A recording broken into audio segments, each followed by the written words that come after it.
name's Heather. Welcome to my channel. Thank you for watching, liking, sharing and subscribing. I hope you enjoy the insights in this general reading. Take what works for you, and it may also apply to someone that you are close to at this time. If you have strong influences in your birth chart associated with another sign, then please feel free to cross-watch to my other videos for further insights. I've shuffled and laid out the cards. I work with the 12 houses of the zodiac, and so the cards that are appearing in each house bring relevant influences at this time. So in your first house you have Pluto transformation. This is quite a powerful planet to be having influences in your first house. Your first house is all to do with the self, your body, your physical vitality, and your outward appearance, how you are coming across to other people, and just in general your personality. And if you've got a mask, how you are appearing to others as well. So now with Pluto appearing in that house, it indicates that you may be having quite a powerful persona at this time, ability to bring about change externally, so to bring about change in others by simply moving amongst others in your interactions with others. Or it could be that you're perceived by that by other people as being transformative. Also it can be that you are wanting to bring about change in your physical appearance or your inner self, and therefore your outer self, how you want to be perceived by others, how you want to come across. So it's quite a serious sign, and it does cover powerful change, powerful transformative change, which you may be feeling in your body. Possibly you want to change the way you are doing things. If you've got a physical regime that you like to follow, it may be something to do with that. But it's basically, it's also dealing with any hidden issues, because Pluto does tend to bring things up from underneath to the surface. So you may have a niggling issue that you want to pull out and examine and actually make changes, and it could also just be that you're the way you are projecting yourself to others.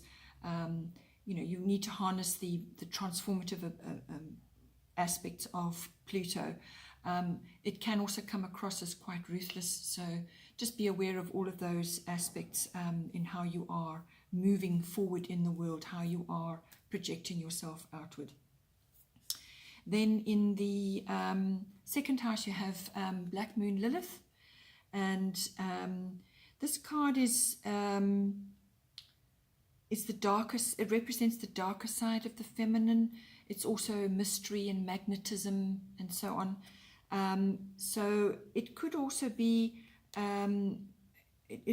covering something that's not clear to you at this time, or that you feel a bit like things are not clear for you in this aspect. Now, the second house covers your income, your money coming in, and your values and property, and land, and the environment on that land. It's all local issues, and it's also possessions, what you own. So you may just be the feminine in this particular guise has a strong belief that she's right, and she's going to be moving forward in that way, and it's a time to be standing strong. But it could also be a little bit rebellious and exhibit the darker sides of the feminine, so a bit of envy and a bit of sort of vengeful tactics. So just be careful that you don't, you're so focused on what you want that you are not stepping on others or undoing the work and the good foundations that you've already laid. So or it could just be that people are activating that in you, and you're starting to feel a bit slighted, or feel like you've been overlooked in some way. Or it could just be that your income and your finances coming in, your money that's coming in on a monthly basis, or however that it comes in, is just things look a little bit difficult and a little bit shrouded at the moment, like you can't quite see. But whatever's going to come out is going to come out. So you can expect things to be coming clearer. But just you're obviously going to be having strong emotions about all of that. So just keep a balance, stand strong in what you believe in, and to move forward. You may just feel a little bit alone as well in that aspect. But yeah, try not to slip into the darker feminine. But you may also just be feeling quite magnetic actually, and you may just have to think about that to draw to you what it is you require to assist you to move forward. Then in the third house you have Sagittarius, I am. So this, I see. Sagittarius is a sort of, well, this particular influence brings in good luck. It brings in favorable circumstances, adventure, sort of light-hearted, opportunistic circumstances, and it's falling into your third house, which is the house of communication. So all forms of communication, whether it's written or verbal, body language. It also governs contracts. So Sagittarians are quite abundant in their mannerisms. They enjoy freedom. They can be very restless, and they like to go out. They like to socialize, but they also have deep interests in philosophy and religion, and so all these aspects might be coming in for you. The other side of it is carelessness. Be careful with that, especially when it comes to contracts, because the third house governs contracts as well. So be careful with that. Go over things with a fine-tooth comb. Don't gloss over things. Apply yourself in that way. And it could also be saying something. Sagittarians are honest, so they say what they think, and that's fine. However, you need to contemplate the outcome, what might come back at you as well, because it might offend or it might upset some people with what you say. So always be careful with the truth. So just think about that. It could also be that you are wanting to, really to communicate broadly to a wider audience, or you may just be interested in the written form, your words, what you're saying, being very generous, outgoing, social, and so on. So it can, as I said, bring good luck in for you, just good fortune in general. Then in the fourth house you have Virgo, I analyze, and in the fourth house this covers your home, your physical home, and also it covers your roots and your identity. So your ethnic identity or your ancestral identity, so what your foundation is in life, what you've come from in your early foundation years. So if it's to do with your home, then Virgo is all about detail. It's all about clearing out clutter and organizing your home. So that's, I feel, what the most important aspect for this coming in now. So have a good look at your home, give it a thorough clean, and get rid of all the clutter and things that are broken or not working anymore, or just don't serve any purpose. Get rid of it all. Declutter, re-energize your home, give it a thorough clean, clear everything out, rearrange your space to bring in the order and organization, because that is the Virgo forte. And be analytical about what is in your home and what is actually serving you. Anything broken or just not functioning anymore, just get rid of it. Pass it on, recycle, or just sell it on or donate. So you need to declutter and free up your space and organize your home environment, especially if you work from home. That's really important. If you work in clutter, then you're going to be projecting that outwards, and you don't want that at this time. It also means that you may just be having a good look at your foundations, what your ethnic identity, and just observing, sifting through details, understanding things. Mercury is ruled by, Virgo is ruled by Mercury, so it's an analytical sign. It's all about sifting through the details, the positives and the negatives, and taking things from there. and it could also be unnecessary worry. So just bear all that in mind in your in those areas of your life. Then in the 5th house we have Libra, I balance. Libra is a ruler of relationships. It's a ruler of love and romance and all of those aspects. Coming into your 5th house, this is the house of love affairs. It's also the house of creativity and children, and having fun and recreation of all kinds. So you want to be bringing in balance into your love affair, if you're in that, or if you've just perhaps met somebody, or you could be drawing a Libra to you, and somebody of Libran qualities, which is great because it's another air sign. And or you could be falling in love, and it would just be the initial stages of the love affair. So make sure you bring in the romance, you bring in the compromise for that relationship, keep things balanced and harmonious, enjoy going out, enjoy beautiful things, enjoy interacting with others. It's just finding harmony and balance in all that you do. And if it's to do with children, you know, if you've got children, again, it's your the way you communicate with them, the way you bring harmony and balance into your relationship.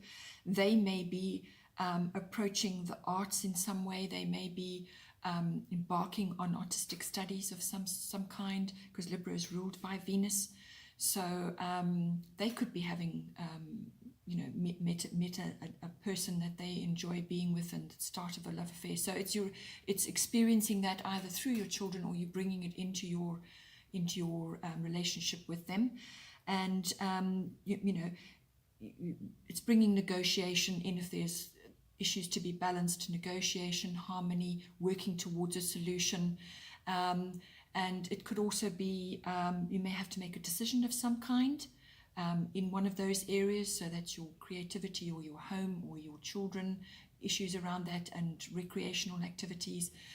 If it's to do with having fun and recreation, well, then it's just going out and enjoying, making the most of your outings, do things that you love, do things you enjoy, combine with others. It could be things with a partner or just with another, enjoying social activities, and anything of beauty, anything like art galleries, anything that it brings is perceived as beautiful to you, you're going to enjoy. And if it's creative and you're wanting to bring these creative elements into your projects, whatever you're doing, it's a lovely aspect to be having, because then you can harness the creative side of Libra. It could also be covering things like any kind of beauty products, or any kind of beauty therapy, hairdressing, anything like that, fashion. All of these aspects come into this house. Then in the 6th house you have Cancer, I feel. So the 6th house is all to do with your work projects, your workplace, your mastery of your craft, your craftsmanship, whatever it is that you specialize in, and your colleagues that are surrounding you. It's also health and diet and pets. So this house covers broad amount of ways that this can be affecting you. Cancer, I feel, is ruled by the moon. So with this card, you can expect things to be going through phases of the moon, whether it's to do with your colleagues, or your workplace, or the work projects that you're on. Emotions are going to be high, and you're going to be feeling deeply, or you're going to be asked to be feeling deeply, or you just might find that you're really in tune with others that you're working with, or you're really in tune with what is required on your work projects. And if you're consulting with others, there's going to be that interaction. Go with your intuition. You may need to retreat periodically. So if you are able to work from home, you may just be able to work from a place where you can just be by yourself. You need that to withdraw and to regenerate. So that's going to, you make that a regular feature, so that you can withdraw, sort of ruminate on what it is you need to do, regenerate, and then go back into the work atmosphere. And it could also just be on the projects that you're working on, that you need to harness the elements of the moon and the watery aspects of whatever it is. It's deep feelings, deep intuition, your instincts. And you may need to be protective also of your whatever it is you're working on. Cancer is ruled by the moon, and it's represented by the crab. So just be careful you don't bring your moods into your work environment. Or it could be that you're working with somebody who can be quite moody. So it's understanding all these features. If it's to do with health and diet, you may have female issues that need attending to. That's breasts and all female issues, or it could also be digestive system. You may be working with quite a few females in your work environment. There's all kinds of ways that this can apply. But it talks about phases of the moon as well, and things may be, sort of moody, going up and down, and some things may be hidden as well. There may be some things that are under the surface that are not clear. As I say, I feel if you retreat and withdraw periodically to realign yourself, that you'll be able to cope with those, riding those waves, so to speak. Also, if it's to do with health and diet, Cancerians, can be wonderful cooks. So examine your nutrition, cook nutritious, homely meals, loving meals for yourself. So that's another aspect of your diet to look at, and make sure that your food that you're putting in your body is nourishing and going to fuel you for all the other things that you're going to be doing. Then in the 7th house, which is your house of relationships, this is one-on-one relationships, personal relationships, partners, whether it's romantic, or, love partners or business partners, all kinds of partnerships, and one-on-one. So those close, special relationships. This, again, we have another moon card coming in there, so phases going on there between 6 weeks and 6 months. But because it's a lunar eclipse, it signifies change, and this could be quite abrupt. So yeah, it could be the ending of a relationship and the starting of another, or just an abrupt change which comes about within a relationship. And it could be a feminine aspect coming in there. It signifies a change, a really, and it can be quite out of the blue, unexpected. Or it could just be that there's a deepening of the relationship in, if it's a love partner, the deepening of that, and exploring those depths, going through phases, and it might just feel a little bit clouded and a little bit uncertain, but certainly with any committed relationship, everybody goes through that, and you're going to have to be sort of tapping into your intuition and your instincts on that. But generally there is change of some sort going on there, whether it's a restructuring, but it's going to happen quick, or it could be the ending and the beginning, or it could be that someone suddenly arrives in your life who embodies these sort of moon traits or these lunar qualities. So this covers all of that. Then we have in your 8th house, you have Mercury, which is ruled by, it's all to do with the mind. This is coming up in your 8th house, which is all to do with sex, death, rebirth, symbolic death and rebirth. It's power, it's money, it's big finance. So this is insurances, inheritances, taxes, banking, accounting, investments, and all of those aspects. It's also shared resources between partners and between business partners as well. And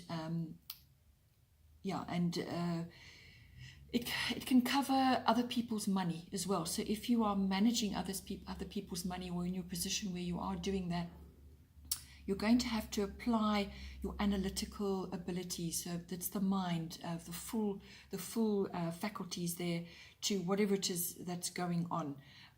to reorganize, to learn, to change, to adapt, to apply technology even, if it's a business or if you're dealing with money, other people's money. And if it's to do with your deeper relationship between partners, then it's applying. You're going to have to think. You're going to have to think things through. You're going to have to work out how to balance the resources between you, because in a deeper committed relationship, you're merging resources. So it's all about that. It's applying your mind, and you may just have to bring in a bit of tech of some sort or electronics to assist you, whether it's bringing out, making a spreadsheet of your finances, whatever. There's various ways that this can apply, but it's all about communication. It's all about your words, what you say and how you say it.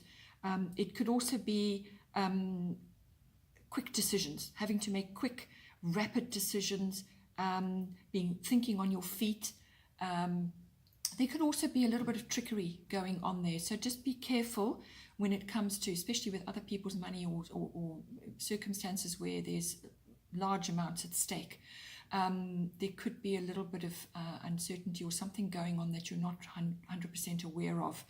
Not deceit especially, but just something that's not 100%. So be aware of that and be sharp to what that might come up for you. Then in the 9th house, we have void of course, which is missing. This is to do with the moon again, so a lot of moon energy in your chart.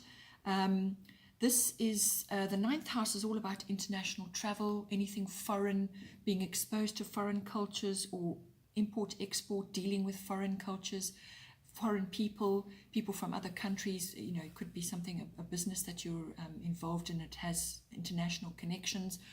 Or it can also be, it's the house of publishing, promotional work, the higher courts, and adventure, and all kinds of, it's also all kinds of learning, but it's specifically higher learning. So this is not early education. This is going to be like university level or adult education, that kind of thing.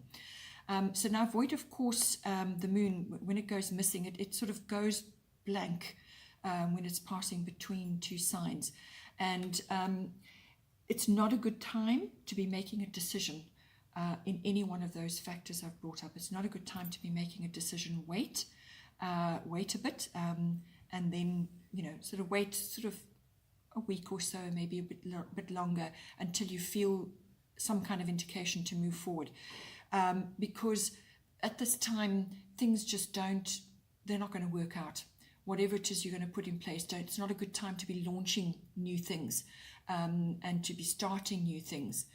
It's also, if you're going to be traveling, there could be delays, the luggage could go missing, there's various kinds of things that could occur, or just things just don't go according to plan. Things don't work out, or there's no decision made, or if the decision, if you offered something, it changes or disappears or doesn't come to fruition, so on. So it's a quiet space of nothingness where it's just not a good time to be undertaking any of those, starting anything new or going on an adventure at this time, because it may not pan out exactly as you want. And if you're going to be starting something, be aware that it may be best to just delay it for a little bit until this period has passed. Then in the 10th house, you have Gemini, I think.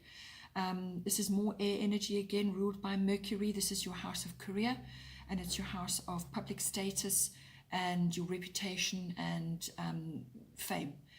Also authority figures.